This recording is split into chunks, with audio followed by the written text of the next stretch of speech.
Mr Speaker, my question is to the Prime Minister.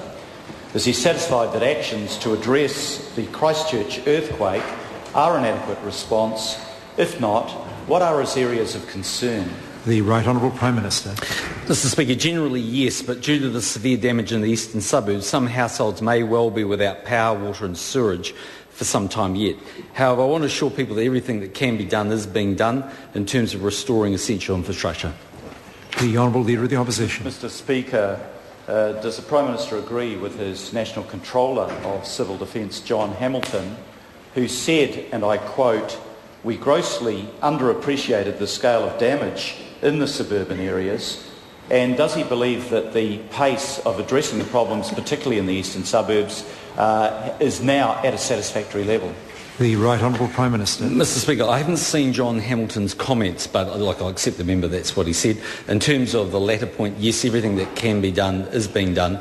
I think people and New Zealanders will appreciate, and those the worst affected, those in the eastern suburbs, have said to me or my colleagues, look, the reality is that in that early period where we were all desperately trying to find people alive in the search and rescue, that was of paramount importance. And I think all of us would accept that relative to the significant inconvenience that those residents have to go through looking for people that might be alive was the top priority. But of course now our full effort is turning towards getting the restoration of their services.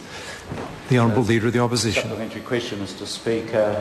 Did the Prime Minister consult with his Director of Civil Defence, Mr Hamilton, before making the statement that some neighbourhoods in Christchurch would not be rebuilt? And what advice did Mr Hamilton or any other official give him on the propriety of making that statement? The Right Honourable Prime Minister. Mr Speaker, no and none. The Honourable Leader of the Opposition. Mr Speaker, given the reaction on the ground to the Prime Minister's statement, what process does he have in mind to consult with the communities affected, and will such a process be implemented quickly given the huge uncertainty that has been created by his statement? The Right Honourable Prime Minister. Mr Speaker, we have to acknowledge the anxiety that those that have damaged homes that may not be able to be rebuilt are going through. I think everyone understands and appreciates that.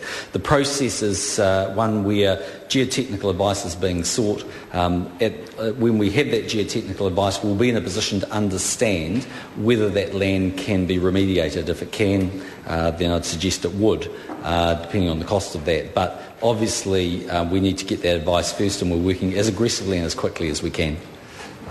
The Honourable Leader of the Opposition. Mr Speaker, given the concern that's been expressed in those communities, because people don't know which community is now going to be written off and the home's not rebuilt, when can he provide some certainty to those communities about what will be happening to them? The Right Honourable Prime Minister. Mr Speaker, as soon as we have that geotechnical advice.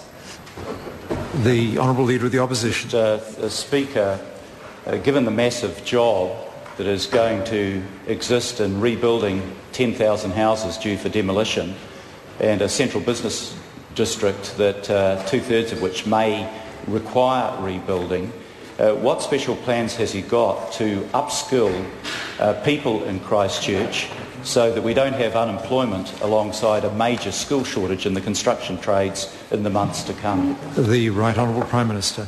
Well, Mr Speaker, it's hard to look for a silver lining when you have a tragedy to the extent that we've witnessed in Christchurch. But if there is one, it is that there'll be enormous economic stimulus in Christchurch over the course of the next few years, in fact quite a number of years, and that will lead to opportunities for people from Christchurch. My understanding in terms of the skill capability is that all of the insurance companies have aligned to a major building company. There's obviously quite a pool of people that can work in the construction sector from around New Zealand and potentially even around the world that could help out in that process. So look, again, when we're in a position to start that work, I'm sure we'll try and soak up as much of that skill as possible.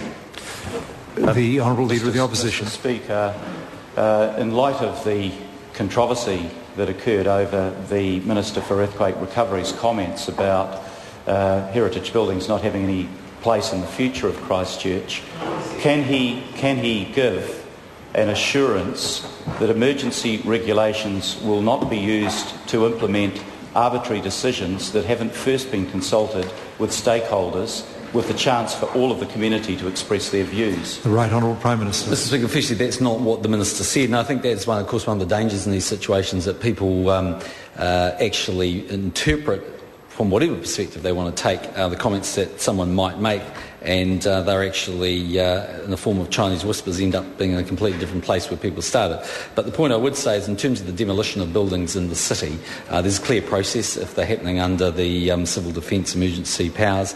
If it's a heritage building, then they are more stringent than if they are not, and they need to go through that process. Question number 2, Amy Adams.